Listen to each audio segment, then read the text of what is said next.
Hello everyone. This lesson is on the intersection of three planes, just a step up from the intersection of two planes in the previous lesson. Okay, and as we're going to see in a moment here, there's four situations that can occur. And to help us determine which type is which, we're going to use the normals. Okay, just like we did yesterday, we talked a little bit about using normals to identify parallel planes. Okay, however, one case we're not going to consider. Okay, we're going to ignore any of the cases where two of the three planes are the same, because then that would basically be doing what we did yesterday, right? So we're not considering any of the cases where you get same plane twice. Okay, although if I did throw you three planes, that would be something you'd want to check for to make sure you don't have that situation. Okay, but yeah, that's how we're going to set this up. And first, we're just going to describe what the different types are. Okay, so type 1 is where all three normals are parallel to each other. Okay, so from yesterday's lesson, right, on two planes, if the normals are parallel and they're different planes, that means the planes themselves are parallel.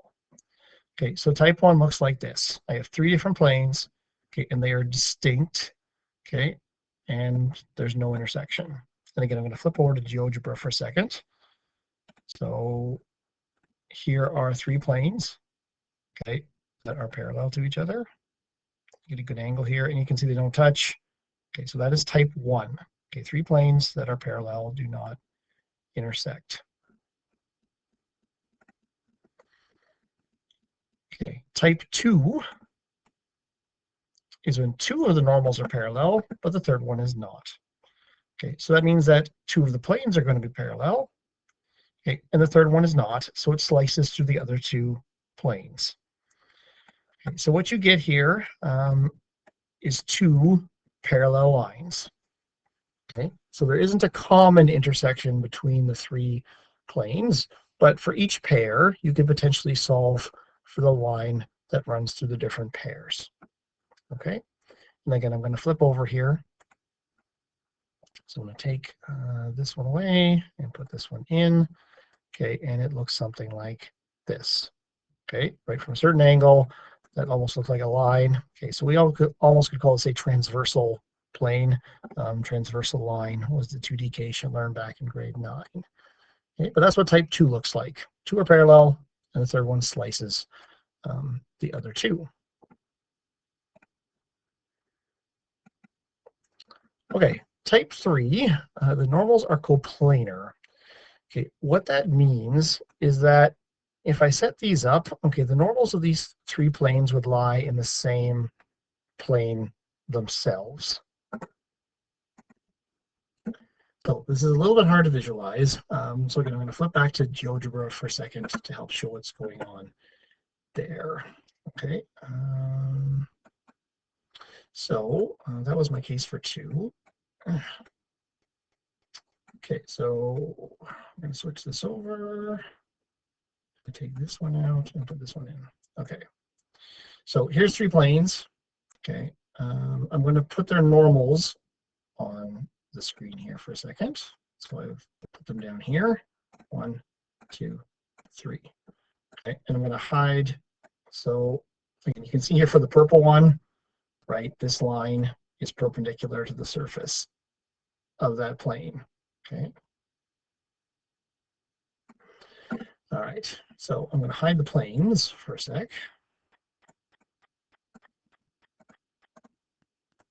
Okay, so here's my three normals. And now if I get these in the right perspective, okay, kind of staring straight at me, you can see they would also lie in a surface by themselves. Okay, those three different vectors lie on the same surface. I could make a sheet that runs through these things.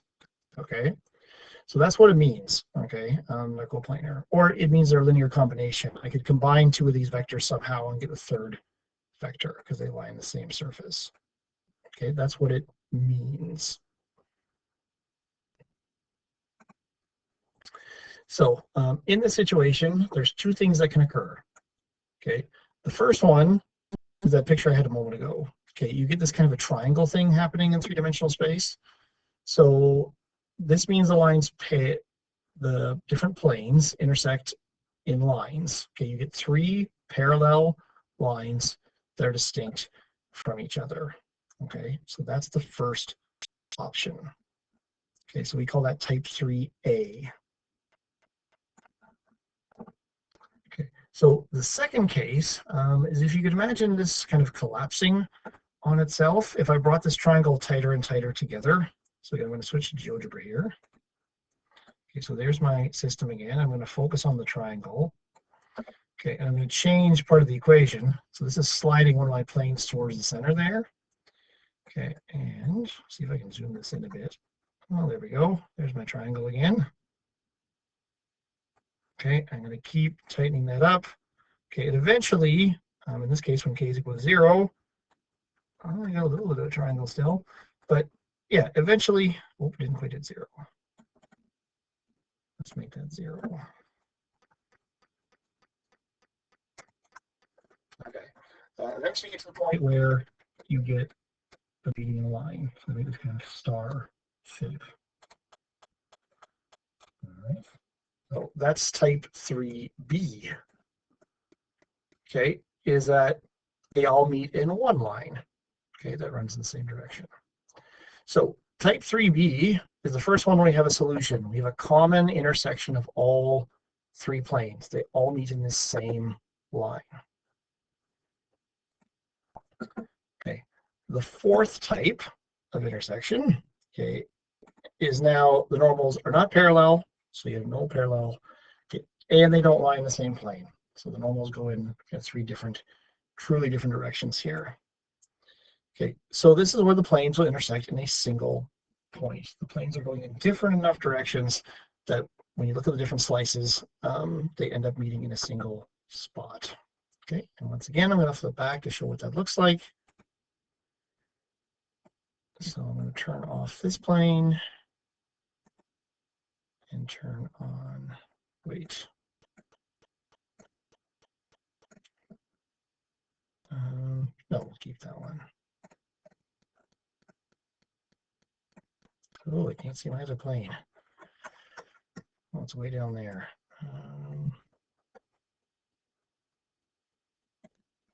There we go.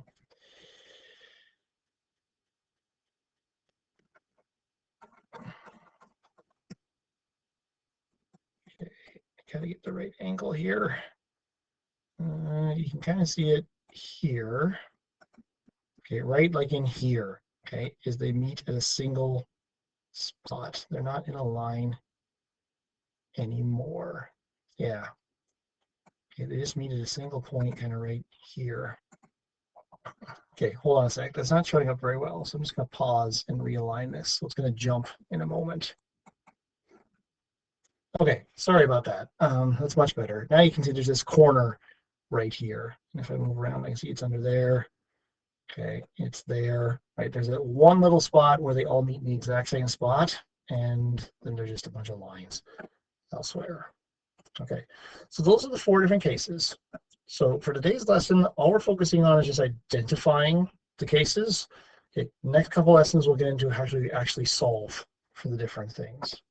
Okay, so the only example we're going to do here, and I guess we'll do that in a moment. Okay, we talked about this before though, right? Types 1, 2, and 3A result in no solution. Okay, there's no answer. So they're called inconsistent, right? You wouldn't find a solution to those. Okay, types 3B, so that was the line, and type 4, which is the point, those are solutions. And that's called a consistent system. Okay, last thing, okay, test for coplanarity. Okay, if the three vectors are coplanar, then the triple scalar product is 0. Okay, this is also true if a couple of them are parallel, right? So if they're parallel or they're coplanar, then the triple scalar product is going to be equal to 0. Okay, so I got ahead of myself there, but our only example is we're just going to test systems to see what type they are. Okay, so here's the first one. So I'm just going to write out the normals for that first system of planes. So my first normal is 7, 3, -5. Okay, my second normal is 14, 6, and -10. And my third normal is -7, -3, and 5. Okay, so the second normal is 2 times the first, okay, and the last one is -1 times the first. So these normals are scalar multiples of each other, which means they're all parallel. Okay, so this system is a type 1. Okay, because all 3 normals are parallel. Okay, for B, again, I'll just list out my normals. So the first one is 4, -2, and 4. Okay, the second one is 2, -1, and -2. Again, right, that's coming from the coordinates here. Okay, and my third normal is 2, 3, and 1. Okay, so the first pair, okay, if I multiply the first one by a half, I get the second one. So these two are scalar multiples. Okay, this third one is not, right, because it's got the same leading coordinate as this one, but different numbers after that. So it's not a scalar multiple. Therefore, this has to be a type 2 system. Okay, 2 of them are parallel, third one is not. So the third plane will slice the other 2.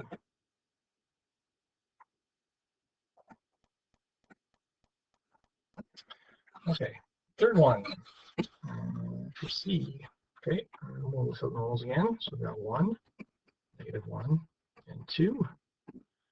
I've got 4, 1, and 1. And I've got 16, 9, and -3. Okay. So question is, right, are these parallel first? Okay, having a quick look. Okay, 1 times 4 is 4. Okay, nope, those are not scalar multiples. Right, 4 times 4 is 16. 1, nope, that doesn't work. Okay, there's no scalar multiples here. Okay, so it's type 3 or 4. So this is 3 or 4 because there's no not parallel. Okay, so now I'm going to do the check with the triple scalar product and see if it's equal to 0 or not. So to make my life easier, I'm going to use this as the leading vector, so I don't have to do it in cross product. So I'm going to do what is 16, 9, -3, dot 1, -1, 2, crossed with 4, 1, 1. Okay. So we have to start with the cross product. So we'll do that on the side here.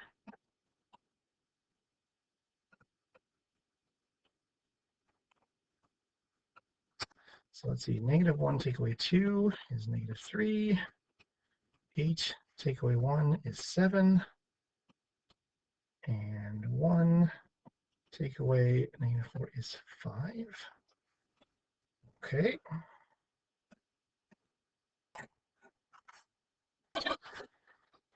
All right. So I've got 16, 9, -3, dotted with -3, 7, 5. Okay, and now we do the dot product. So I get -48 plus 63 minus 15, and that is equal to 0. Okay, so because the triple scalar product is 0, that means that the normals are coplanar. So this has to be type 3. Okay, now, we don't know if it's type 3A or 3B yet. Okay, there's no way to tell that directly using the triple scalar product or some other little trick. Okay, we'd actually have to start solving, but that's going to be the next lesson. Okay. So let's go to the last one. Move that down.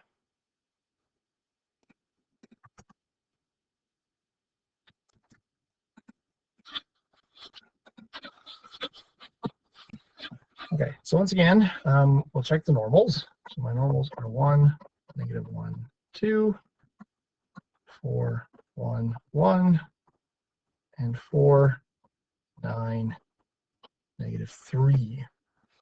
Okay, so again, a quick check shows that these are not parallel. Okay, so we don't have type 1 or type 2. So now we do the triple scalar product and see what happens. And I think I've got this set up so I don't have to do cross product again.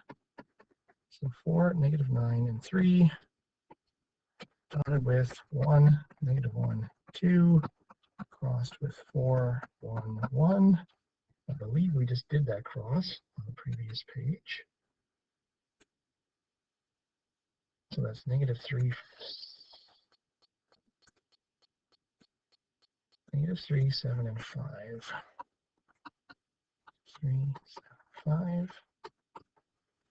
So 4, 9, -3. Dotted with that. Okay, so we get -12 plus 63 minus 15. Okay, so that is 36. Okay, so this therefore is type 4 because this triple scalar product is not 0. Okay, just as a side note, okay, right, type 1 and type 2, the triple scalar product would also equal 0 because you have a couple parallel vectors, right? Because the cross product of collinear things is 0. Okay, so you always have to check for the parallel part first. Okay, don't just jump right to triple scalar product and say, oh, it's 0, so it must be type 3. Right? You have to do the other test first to see if it works or not. All right. So that's it for this lesson. Okay. So the practice work I'd like you to do for this is on page 492. Okay. And all I want you to do in these questions is figure out what type it is. Okay. I don't want you to try to solve them because you can't yet. That's going to be the next lesson. Just look at the system of equations, run through the tests, and decide is it type 1, type 2, type 3, or type 4. Okay. Thanks for watching. And as a little treat, here's one more refresher of how types 1, 2, 3, and 4 work. If you have type 1, the normals are parallel. Those planes do not touch at all. If you have type 2, two normals are parallel. The third plane's a transversal. Systems of 3 planes intersect in many different ways. Systems of 3 planes intersect in different ways. If you have type 3, normals are coplanar, triple scalar products 0. If you have type 4, normals are coplanar, to a single point you'll go. Systems of 3 planes intersect in many different ways. You can solve them with algebra, but that lesson is tomorrow. All right, have a good one, and we'll see you at the next lesson.